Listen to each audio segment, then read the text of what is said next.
What's good, y'all? Welcome back to another episode of Sport Exposure Podcast. As you guys know, we are here to inspire the next generation of student athletes through our journeys and our experiences and our sports stories. Today, we have the pleasure of having the coach, Michael Vick, here. How you doing? Coach, still getting used to it. Yes. I was going to say, how does it sound? I mean, it sounds cool. But, you know, it's something that I've envisioned for a long time. So, you know, but it's like now, you know, I talk to a young man and he like, coach, and it take me a while because I'm used to him calling me Mike. So Coach Vick, I'm starting to get used to it. You got a nice little ring to it. Yeah, no doubt. So before Make me feel old though. We're not old. Look, wise. Yeah, no doubt. So before we get into it, I always ask, here at Sport Exposure, we're all about celebrating our triumphs and learning from defeats. When that motto comes to mind, you think about your sport journey, what do you think about? You know, I really think about the hard work that was put in, like the dedication and just trying to be the best that I can be on all levels and put myself in a position where I know that, you know, just through the hard work and effort, listening to my mentors, listening to my high school coach, listening to my teachers that, you know, and it didn't all go as planned.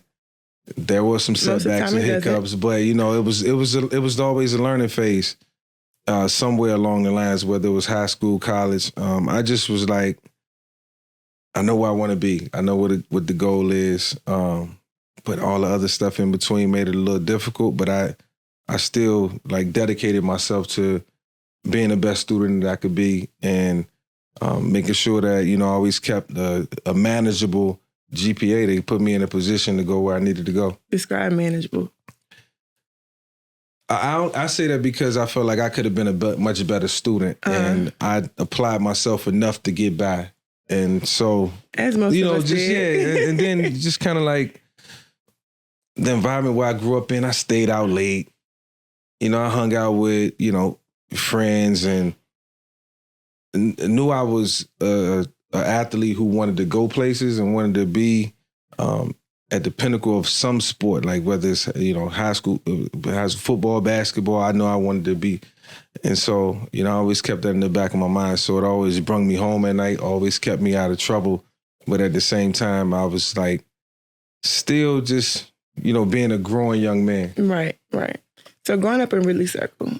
Yeah. How did that impact your career? So it was Ridley Circle. Like just a great environment to grow up in.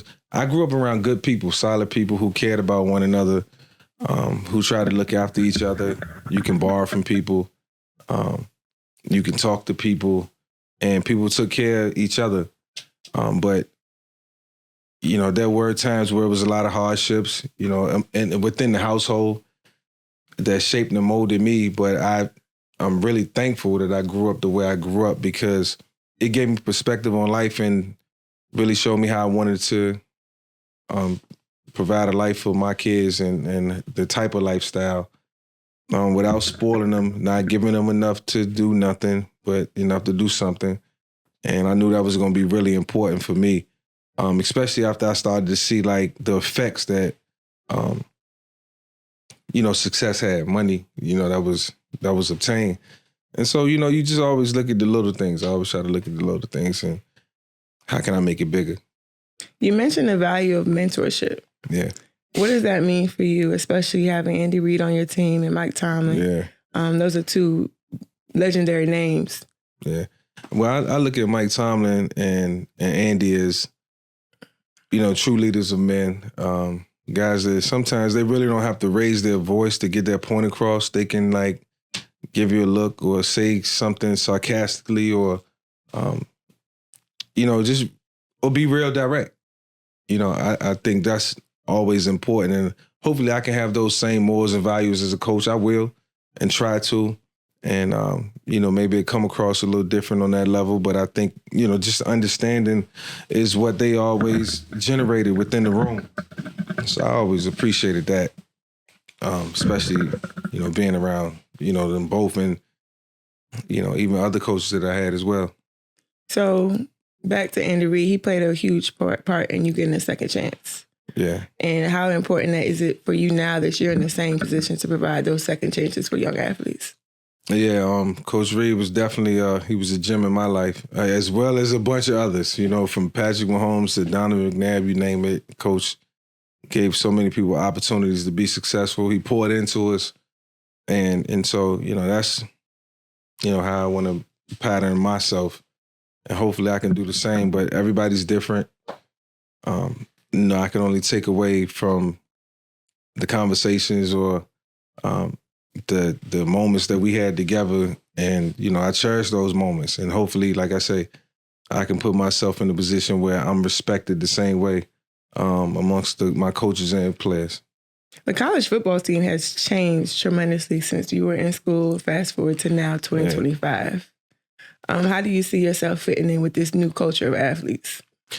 I think it's really cool. Social media, the way you can communicate. I think it's really a pipeline to better communication, ways to, that you can recruit now. And people just really like connecting, through social media. It's just an easier path, and so, if you connected within the community, if you connected, across the United States, you'll have people, sorry about that, you have people reaching out and, trying to make sure that, you put yourself in a position to be successful. And whether that's, mentioning the player or, just trying to put an individual in front of you, it allows you to make your team better and put you in a better situation. So I like the evaluation process and feeling like a general manager, putting the team together. And the coaches that I work with, I think they're enjoying the process as well. How has it been being home? Back in the 7-5? Yeah, it's been fun being home. Like, not fun in the sense of like we having fun. It's in the sense of like just being able to see the streets that I grew up on and ride down 64 and hang out with family and be closer to my immediate family. That's something that I prayed for a couple months ago and got a blessing, about a month after. And so it's really a sense of security. I think God reaffirming that, for the next couple of years of my life is important to ingratiate myself in the community and the people that embrace, this culture and what we're trying to build at Norfolk State and, just the communities. And so it allows us to all come together. It allows me to be around people that I really love, respect, and appreciate time being around. There was a time that you were looked at by the MLB in college. Yeah. I mean, what did that actually? One of my good friends who's sitting in here right now, he was on the couch with me, I think, when I got drafted for baseball, and we couldn't, because you mentioned MLB, right? Yes. Yeah, we couldn't fathom what actually was happening. I keep looking at the pictures on the wall and I'm like, man, I really want to see myself. These are cool pictures. Whoever doing this art is like amazing. But yeah, it's, definitely, I don't know. I couldn't hit a fastball, so I couldn't play baseball. How did it feel to be recruited by both the NFL and the MLB though? You think you could have did both? I think the MLB just happened. No, I couldn't play baseball. I wouldn't even cap right now and say I could hit a baseball. I had fun playing it growing up, but it just wasn't like ideal. It wasn't in the cards. I would have played basketball before I played football, I think. You had your fair share of ups and downs in your career. Yeah. Tell me what second chances mean to you. Second chances mean getting a chance to run it back, do it all over again. And for most people, like, unfortunately, they don't get a second chance. Don't get a chance to duplicate, something that they probably loved doing or was a part of, or what made them, gave them persona. You just got to take advantage of it when it do happen. I feel like it just come in like different forms and like different phases in life. Some harsher than others, some with more meaning than others. But mine was just a lot different from other people's, and for everybody watching, you probably can just, look it up. But it definitely made me a better person. The people that poured into me and felt like I was worthy. And I feel like I'm gonna have to do that, just even in the profession that I'm in now. I was given second chances plenty of times in my life that I could think about, that I know. And so, I'm gonna have to be that. And hopefully, I do it when it matters the most and when it can be beneficial for people. So taking it back to that moment when you were in the middle of your low, the lowest of your low, how did you keep yourself sane? Or how did you dig yourself from that moment? Because a lot of us will be in a moment like that, and we don't come up. Yeah, well, I think, you don't know how strong you are until you're going through certain things in life, and certain moments like just kind of like hit you abruptly, and then like kind of like captivated in it, and you gotta get through it.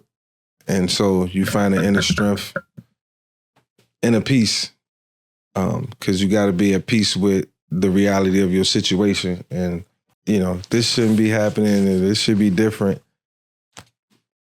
And then you look back a year later and you're like, I'm glad I went through that because it made me better in this area. I was able to accomplish this. And so it's not always like that, but for the most part, when you're going through some form of adversity, it's something good that's going to come out of it.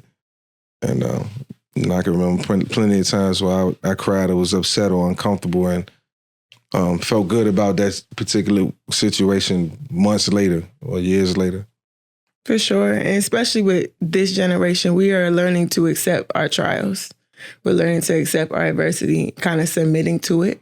Being in a position, a coach's position, you're in a position to help lead them through that moment, like one-on-one, firsthand. Yeah, and I think I'll lean on my coaches. I try to assemble a staff of like-minded people like myself who care. And most of them I've either did football camps with, spent time in film rooms with, played with, know their love and passion for football. And just knowing that, you got to know the individuals that you're dealing with as well. You got to know the person. You got to show them that you care. I think it's important to just kind of know your surroundings and be present in the moment. Absolutely. And speaking on being present in the moment, you being the number one draft pick, and how important is it to you feel now? I think it's more important now that I look back because I see the nature of the game and how the game is played now from people of all backgrounds. So I'm pleased to see that. I'm going to keep that real simple. Being a first round pick was something I never thought would happen. Never thought I'd be in that position in a short period of time, like reaching the top of the sport of college football.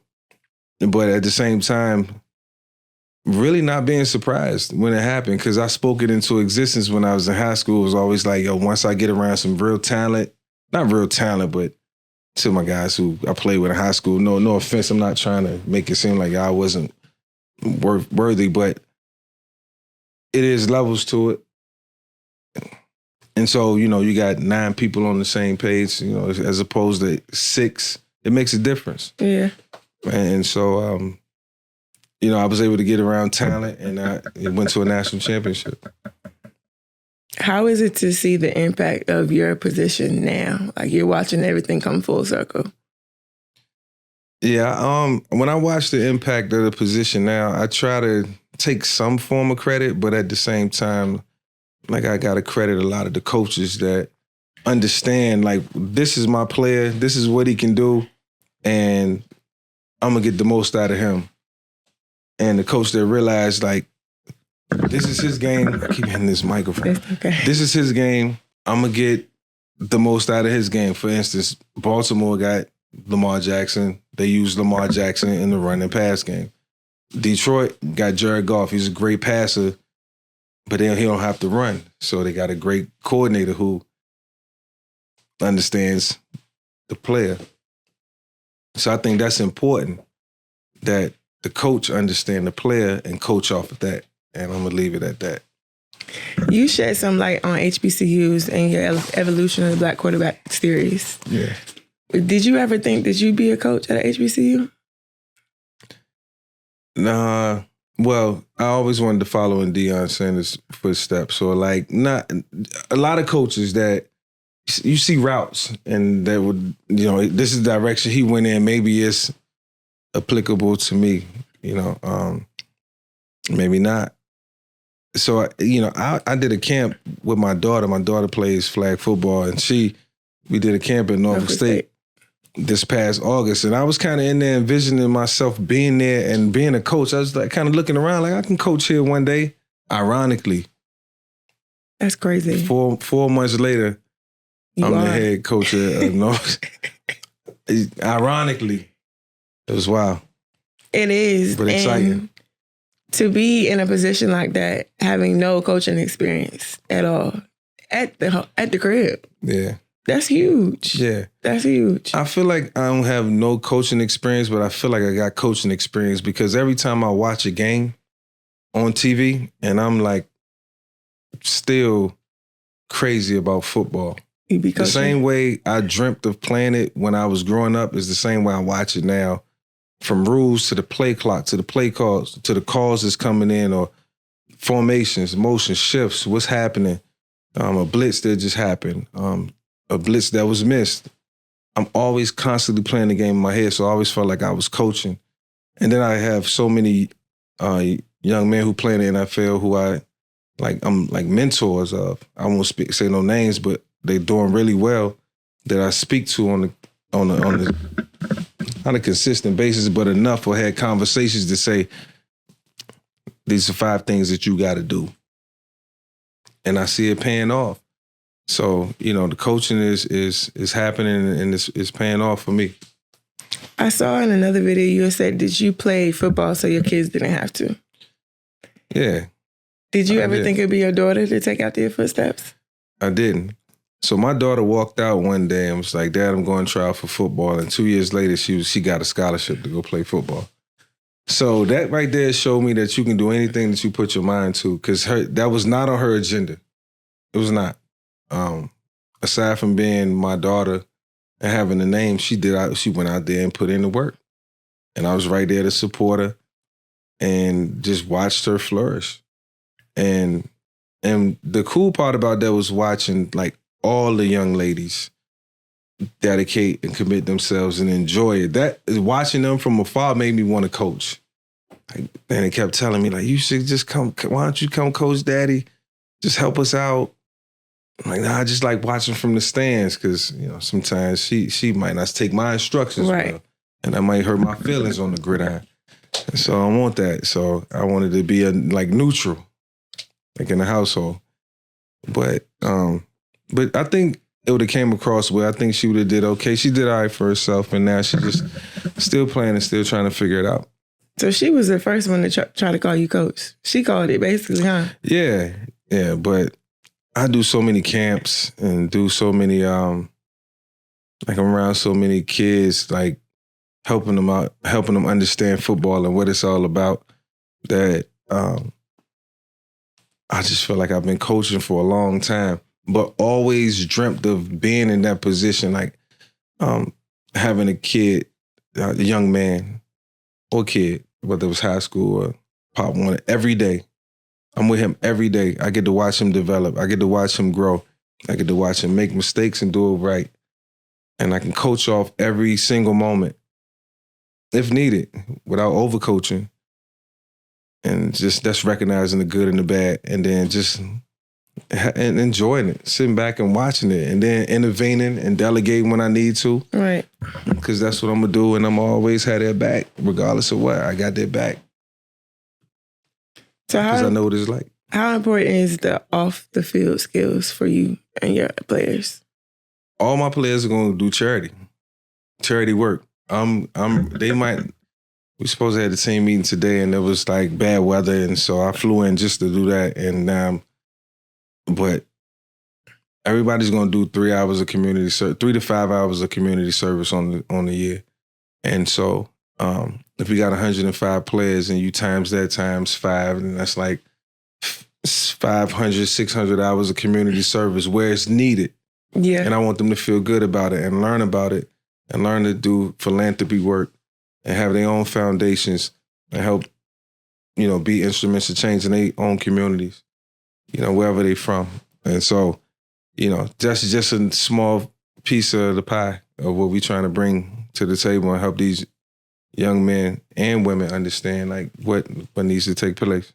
What are you most excited about? What I'm most excited about is having the opportunity to like chronicle a whole season.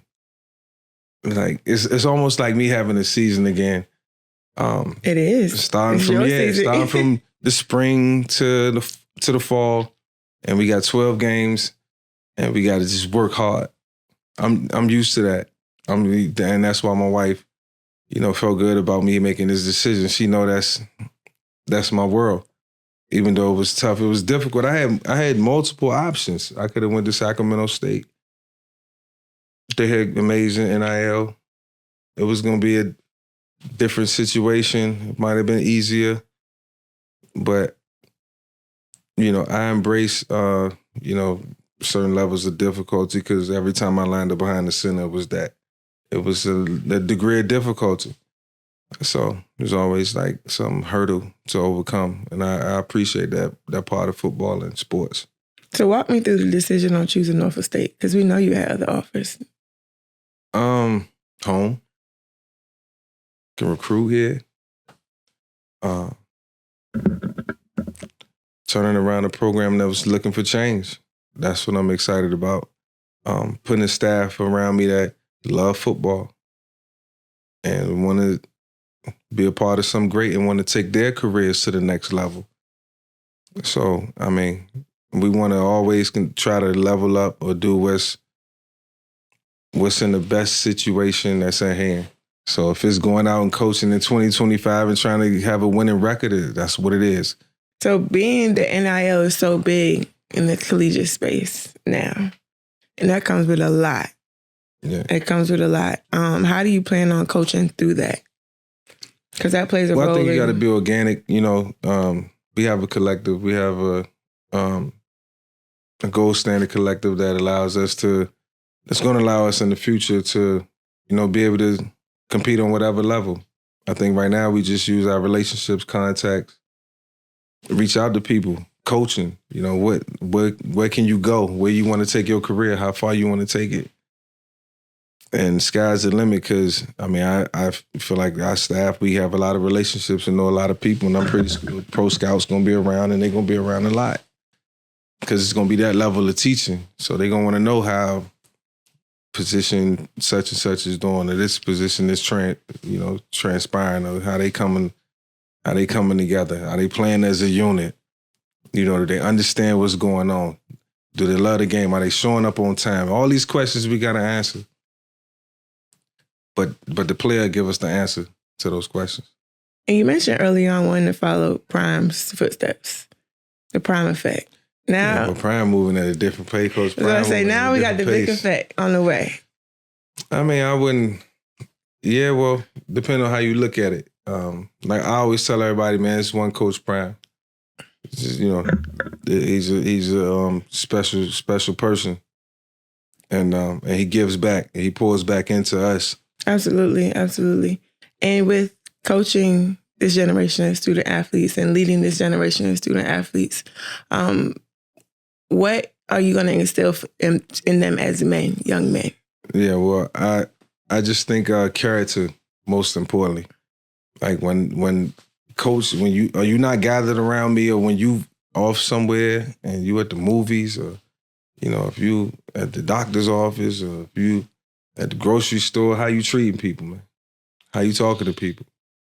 Are you polite? Are you aware? Are you what I'm saying? Are you being contrite? And just their day-to-day character, and so how you treating people? You know what I'm saying? Like, I ain't saying you got to be perfect. Nobody is. You know what I'm saying? I ain't saying you got to be perfect, but taking your lady on a date, I want to open the door. You know what I'm saying? You probably want to. Yes, help them. I don't know. Yeah, you just want good gestures. Right. Good gestures all across the board. Help people out. Just be there for people. For sure, for sure. And taking it back a little bit, I watched an interview and you had said, talking about financial literacy. Yeah. You said you had financial advisors, but you lacked financial literacy. So how did you make up that gap? Yeah, well, I think just in that in general, it's just phases. you at certain levels of financial, monetary that you obtain, the more you learn, I feel like. And sometimes you come into it early, you come into it late. I think kids nowadays are more equipped for the world and ready to go out and, expand their portfolios and understand what finances are truly about. And that's because we're making that it's awareness that's being brought to those type of situations. It wasn't that way for me. But I will say it was people there who was trying to teach me. I just felt like I ain't had the time to learn it. So Part of it is on me. It's 50-50. You know what I'm saying? Part of it is on me. Maybe more could have been done. But when you're living in your own world sometimes, you don't really worry about what's truly happening with the finances until it's time to know what's truly happening. Exactly. Yeah, it's a real thing. And a lot of us grew up similar, with that type of background, like our families, our generations, our environments that we came from. Right. And it all plays a role in who we were as athletes, ultimately, more so people. Absolutely. We know what you know. And sometimes somebody, family member might not have known. You might not have known. I know the first time I got my check from the league, me and my mom looked at it. We was like, yo, this ain't the check. This ain't it. We didn't even account for taxes. We won't even. And me and my mom are not afraid to. We laugh about that still to this day because we was like, the check was supposed to be $3 million. It was 1.9. The taxes are like 30% or something. It's like, yes, taxes, and it's gonna be taxed again. It was like, whoa, hold up. You gotta reevaluate. But that's just lessons you learn. Good lessons, though. Good lessons. Because it helped me, just set up for the future. Like knowing that, if it's a check, it's going to get bust down. It's only right. For sure. And growing up here in the 757, a lot of athletes have similar stories.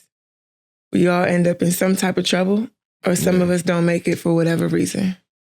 How do you think that has impacted your journey, especially as we're very close-knit in the 757, no matter what city you're from. Yeah.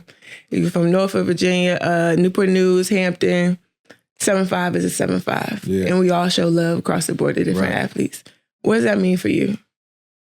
I just want to continue to pour back into the community and do the best that I can do. If it's helping these young men on the football field, on and off the field, or if it's just doing like a toy drive that we doing, that we normally do. Just being able to be accessible. Sometimes it's hard because it get overwhelming for me. But at the same time, just like everybody else, I'm no different. And I embrace that and I appreciate that. And sometimes I want to be treated that way, but I know that's just not the norm. It's just not the case. It's not as easy as said as being done. But we find ways to manage and figure it out. But that's also a lesson in itself with coming into being a student athlete, a high-profile athlete. Yeah. There's some athletes can't handle. Well, I've seen plenty who couldn't handle it. And it gets to their head and you just sit back and you just watch them self-destruct. I've seen that a lot over the course of my time. And it's sad, but, like I say, sometimes we won't come from money. We won't come from a lot of us don't. Yeah, generational wealth where, it's principle that comes along with it and the structure. And I think that's really important too when you talk about finances, to have financial structure. Like this is so important because, things can get crazy. But everybody's not, big spenders. There's a lot of frugal people out there who protect their money too. So what would you say, outside of the obvious, a defining moment in your career was? I would say probably when I signed my first contract in Atlanta. Because they told me at the beginning of the season that if you played well, we would award you a big contract. I didn't know the numbers. All I know was that I focused in. It was not about the money anymore. I heard what I needed to hear. Now, Go out and take care of what you love to do. Put the money aside. And before I knew it, 11 weeks it went by. And this is a story for all, the people who are put in contract situations or going into a contract year. Thank God I stayed healthy throughout. But I just put everything to the side. And I looked up in 11 to 12 weeks and it was time to go to the table. And we was like 11-4. And that's because I enjoyed the process. I enjoyed the game. I didn't put money first. I think if I would have been throwing every pass with the intent of $1 million, that I could obtain, just one more million, a couple more 100,000, good game, I was just mind boggled. And I don't think I would have been as consistent and more as in control. I put everything in the back burner and before I looked up, it was right there in front of me. It takes a lot of discipline. Yeah, so I say all that to say that, like, it was just, I was just focused. I cared more about winning than money. I didn't think about injuries. I didn't think about what could happen, what couldn't control. It's going to be ups and downs, but how do I persevere? Resilience going to show more than, probably not as much, but when it do arrive, you handle it, put it to bed. That takes a different type of discipline, especially with the distractions, playing in the league. Yeah, like everybody on this wall, the great ones, they got that. It's called resolve. They got it somewhere deep down. And it's just not in sports neither. It's just in life in general too. Like things can hit you like abruptly, like out of nowhere. You just handle it. Just and go. Sports teaches us a lot of life lessons. Yeah. Definitely. Discipline, responsibility, character, obedience, all that stuff we gonna be asking our players to do. And so you just monitor that. How do they do? And I think that's how you read through it. What would you say the biggest lesson that sports has taught you? Structure. From the time it got really serious in college, it was like, 8 o'clock, training class, another class, training, practice, film, eat, go home, go to sleep, live your life, wake up the next day, class. Do it all again, over again. You know what I'm saying? Class, weights, film, practice. It was just like, it was a thing. And I got, I got used to it. But it paid off. It paid me a lot of money. And with you being a family man, how did you balance your career and your home responsibilities? Being a husband, being a dad. It was hard because I missed a lot of time in their life. So that's why I know what I'm getting back into. Thank God my kids are older. Still got a 7-year-old son. But he get to grow up around football. He get to see it. He get to learn competitive nature. He get to be around it. Hopefully it benefits him in more ways than just in sports. And I hope that they all appreciate the hard work because I see them working hard in their own right, and I want them to continue to do that. And I also want to contribute to that, me and their mom. So we work hard at what we feel like keeps the boat, keep the ship sailing. How important is it to instill family into your players and your coaching culture? Yeah, no, we family. We family, we locked in for life. These relationships gonna last a lifetime. I don't expect a kid to come through my program and me not have talked to him a year or two later. You know what I'm saying? It's my responsibility for a lifetime to make sure we checking in and he just don't play for me and then just end up somewhere where he shouldn't be. It's my responsibility to try to not make sure they get because 70% of that is them. I can only do it but so much. Right. But if I can just be there through this process and through our time together to help them see it's a lot out there for you. It's bigger than football than I'm doing in my job. Are you looking forward to the HBCU culture? Of course. I mean, HBCU culture, I respect and I appreciate.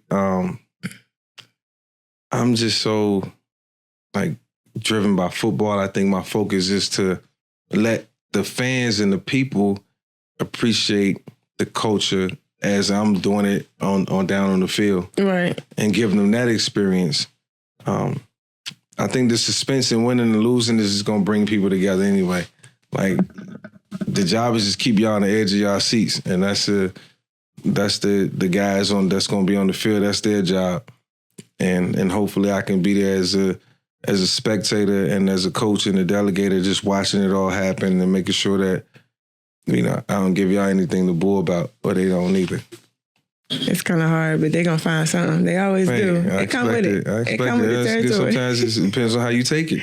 Right. Yeah. Right. And speaking on that, that's also a lesson that student athletes sometimes learn the hard way. Yeah. To be at the top comes with a lot of criticism. Yeah, sure. Especially to stay at the top. And you can speak to that. Tell me what that was like for you over your career. Because you've been at the top, the bottom, and right back to the top.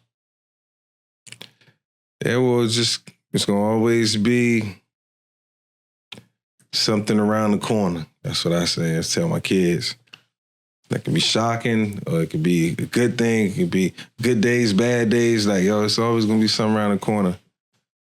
And so, like, you just got to approach life with just be an open book. It's going to be ups and downs. I had plenty. But I will say this. More highs than lows.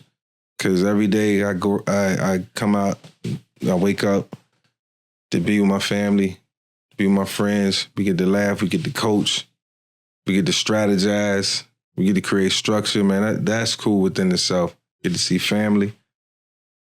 I try to make the most out of every day. So that's it's another day up. You know what I'm saying? Another day up. I can sense the excitement of just being back in the environment, being coming from an analyst side, you watching from afar. But now you back on the field in a way, just in a different hat.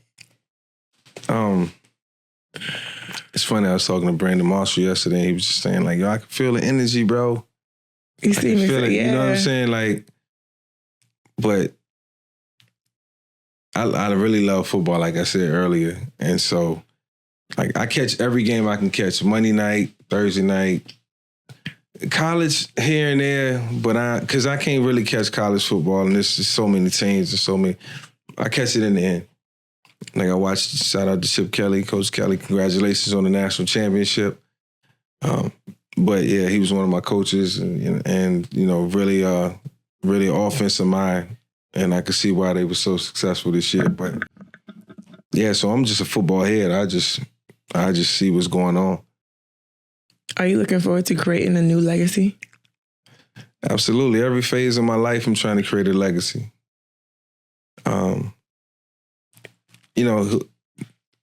At least I got a shot to try to do it. I just want a chance and an opportunity to try to create something that's different and create something that's acceptable and continue to create culture. But, I got a team of people around me that's trying to help me do the same thing. And, in this sport, I don't have to do it by myself. It's me, my staff, my family, my staff, good friends and people that care, and a group of players is going to be committed. So it's a mob. It's like 200 of us when we show up, for sure. What would be some important things for your culture at Norfolk State? Take advantage of your time, 20, 25, 26, 27, whatever your class is. Enjoy this moment and make the most of it. And I'm always monitor how they treat people, because I think that's a true testament of character. That's huge. No doubt. Golden rule. No doubt. Cardinal rule. Cardinal rule. Treat people treat people with respect. Treat them the right way. You get the same energy in return. For sure. And I feel like a lot of student athletes need to hear that, because, representing a university, not only are you representing university, you representing your coach. You represent your family, your mom, your dad. And like, I'm going to tell them, like, I'm going to be there for you. I'm going to go to bat for you. Just like you'll go to bat for me. I know they'll go to bat for me. I know any day of the week, any time, any day, whatever. And I'm going to be the same for them. You know what I'm saying? In a controlled setting. That's love. That's love. Yeah. So finally, Coach Mike Vick, I'm sorry. Coach. Correct myself. What is one thing that that people may or may not know about you as a person? One thing people may not know about me as a person is that I'm really not a talkative person. I could take you can get it out of me. People can get it out of me when they know me and when they talk to me. Yeah. But I'm not a talkative person. You'd rather not? I warm up. I get to know you. It's just you got to force it out of me. You know what I'm saying? But I appreciate it because it's therapeutic for me to talk. I bottle in a lot of feelings. I deal with a lot. I go through a lot. I walk around and like disguising and trying to. You ever been in therapy? Yeah, and I love it. I love when I go to therapy because I'm always finding out more about myself, stuff that I hate. Like, damn. It's so refreshing, ain't it? Damn, you got it. Yeah. How you know me? How you know me that good? And so, even when I speak like to you, I can like just hear it. So it's always good. I get to talk to my friends and my boys, and I probably listen to them way more. And it's also strength in talking through the things that we go through. Yeah, coming from the communities that we've gone through. And even just being a student athlete, it's a lot of stuff that we bottle up. Especially the people I'm around. Like, I always reference my boys because they like me. They ain't afraid to speak their mind. My mom, my wife, like people that's just like smarter than me. Smarter than me that I need to talk to. It's important to keep them type of people around. Keep you on your toes. Yeah, definitely. Definitely. Swiss Army knives. That's what I call them. For sure. Yeah. And here at Sport Exposure, we're all about inspiring the next generation of student athletes. And I always ask my guests, what about sports do you want to expose? Because it's a lot about sports that I want to expose? Good, bad, and different. Yeah, like sports is just hard. It's just hard. Like people, they watch it and you be throwing stuff at the TV. He's sorry, man. He's really not sorry. He might just be an off night. It might just be a night where the person guarding him he's just on his game. He might have had a bad, he might have his stomach back. He might not be feeling well.